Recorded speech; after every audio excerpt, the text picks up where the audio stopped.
Vou procurar ser o mais resumido possível. Cheguei aqui a essa audiência pública hoje e logo a primeira fala foi uma fala do presidente da comissão, nosso colega, nobre deputado Nelson Pellegrino. Colocou claramente a sua opinião e colocou de uma maneira quase emocionada o que todos nós aqui temos em comum. Todos nós temos um médico de referência. O embaixador sabe quem foi o seu pediatra. Sua mãe sabe quem é o ginecologista dela. A presidente do conselho sabe quem cuidou do seu filho. Ele disse que o pai dele era médico. Portanto, para iniciarmos, pensem no médico que lhes atendeu. Ele foi um médico que estudou, fez um vestibular no Brasil, muito mais difícil do que é hoje, estudou 6 anos, submeteu o seu diploma às exigências do Conselho Federal de Medicina, que o reconheceu e disse a ele que ele está preso a uma série de deveres, um código que tem o maior número de deveres e alguns poucos, muito poucos direitos. O pai do nosso nobre deputado, ele informou ser médico. Então eu peço a todos os senhores que a primeira pessoa que vocês perguntem o que acham desta política é o médico de vocês. Ele deveria perguntar ao pai dele. Não sei se é falecido. Se falecido for, analise a memória e vote de acordo com o que você acha que o seu pai, médico brasileiro, diria sobre esse assunto. Quanto à posição da Frente Nacional dos Prefeitos, eu anotei algumas falas que aqui vi, e logo no início a pergunta é: cadê o médico da Frente Nacional de Prefeitos? O médico não está nos municípios menores. Por quê? Vocês deveriam fazer outra pergunta, em vez de cadê o médico. Por que o médico não está aqui? O primeiro motivo é que os médicos cansaram de calote de prefeito, porcaria. Eu tenho, da minha geração, inúmeros colegas que foram para cidades do interior com promessa, essa que a gente está vendo na propaganda do governo. O município oferece 30 mil, ninguém vai. Ninguém vai porque o vínculo é precário, porque não tem concurso público, porque não tem perspectiva de carreira. Tenha um contrato quase verbal, em que depois de 2, 3 meses de satisfeita a gana política daquele prefeito daquele município, ele vai ser rebaixado para 5, para 2, para ver se ele pede as contas e sai com a mão na frente e outra atrás, porque afinal de contas ele é descartável. O segundo motivo do cadê o médico, aqui vai para o Ministério da Saúde, e vou fazer as minhas ponderações que serão feitas aleatoriamente, de acordo com as falas. Em um dos slides, o senhor apresentou que o desejo da população é expressado. O que ela quer? Mais médico.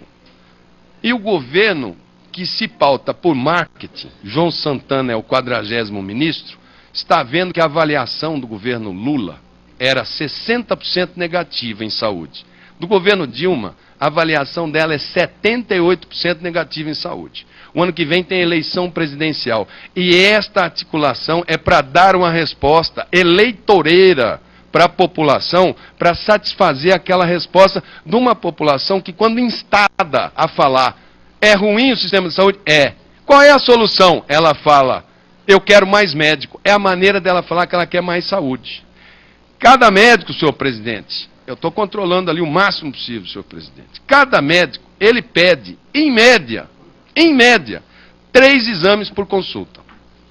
Não sei se os cubanos o pedem, não sei se os espanhóis o pedirão, não sei se os portugueses o pedirão. Não conheço a formação deles, portanto não posso pré-julgá-los. Mas, em média, 3 exames por consulta.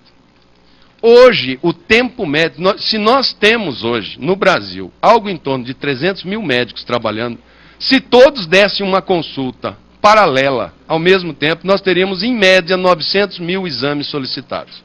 Nem todos dão consulta. O Brasil consegue, tem capacidade para fazer algo em torno de 300 mil exames. Os outros vão para a fila. A fila da ultrassonografia, da colonoscopia, da endoscopia, da tomografia é 6 meses, 8 meses, tem exame que é 1 ano, ressonância é 1 ano. Se você aumentar médico a razão que você quer, tem que sextuplicar a capacidade instalada de equipamentos para poder manter o mesmo grau de ineficiência que tem hoje. Portanto, antes, presidente do Conselho Nacional de Saúde, de cobrar compromisso de 16 mil, de 6 mil, de 17 mil médicos para com o SUS, não é possível que 17 mil pessoas estejam equivocadas e que uma pessoa que representa o governo esteja certo. Cadê o compromisso do SUS com os 17 mil? É isso que está em jogo. Ora, eu sou da época que se estudava muito, os mais inteligentes da turma eram do ITA e do IME, eles faziam engenharia. Os nerds. A turma inteligente que estudava fazia medicina. A turma, mais ou menos, ia para as outras profissões. A turma do fundão fazia direito. Assim que era, na minha época. O que aconteceu? Minha mãe nunca deixou eu sentar no fundão. E eu fiz medicina. O pessoal do fundão, eles conseguiram um sistema próprio, chamado judiciário. Eles montaram um sistema para acusar, que é a promotoria. A defesa é deles, são profissionais liberais, falam que a promoção de justiça tem concurso público e um cidadão para ir para o Ministério Público Federal, ele vai para Cáceres, para Tefé, para onde for que mandarem, porque o salário inicial dele é 29 mil reais. E o do médico vocês querem mandar com a mão na frente e outra atrás. Então não vai. Não vai. Um juiz só vai para uma primeira instância, porque ele sabe que ele vai ficar 5 anos naquela primeira instância, depois ele vai ser promovido para uma instância maior. É lógico, o ser humano tem necessidade de progressão.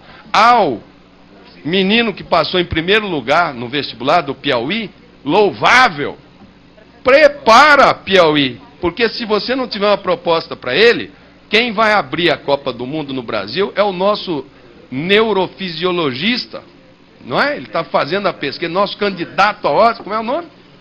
Miguel Nicoleles, médico brasileiro. Aonde que ele está trabalhando? Porque lá tem proposta de trabalho, tem condição de trabalho e ele é remunerado para. O menino do Piauí vai para lá. O compromisso da atenção básica é mistério. Se eu vou porque eu quero ir. Hoje, quem está fazendo atenção básica no Brasil, e muitos fazem, é por vocação. Porque se fosse por reconhecimento, eles não estão fazendo atenção básica. E quanto às especialidades, aos postos de trabalho, se o MEC aqui tivesse, eu gostaria de fazer essa pergunta ao MEC, o número de pessoas que vão fazer faculdade na Bolívia e no Paraguai está em torno de 20 mil, foi dito aqui. Todo dia, todos os deputados dessa casa aqui recebem pedidos de pais para fazer transferência de menino do Paraguai e da Bolívia para o Brasil. E muitos fazem burlando o vestibular, que é uma fraude e um desrespeito contra os meninos brasileiros que foram estudar e passaram no vestibular. Errado também. Vergonha também. Então, seja ele decreto, eu não sei se esse vai ser o instrumento da presidente. Como nós estamos numa ditadura, que esse governo é uma ditadura, porque o que ela quer fazer, ela aprova aqui dentro, se quiser mudar a bandeira, muda. Pode ser que faça um decreto proibindo o Conselho Federal de Medicina de fiscalizar. Nós vamos entrar nos anos de sombra, de escuridão.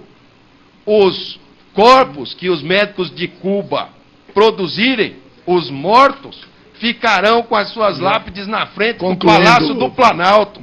Deputado. E ficará na conta de cada deputado que eventualmente votar a favor dessa MP da morte, que é o que eu estou sentindo que vem por aí. Portanto, tenho desse parlamentar a minha mais absoluta e veemente repúdia a todos aqueles que estão conspirando.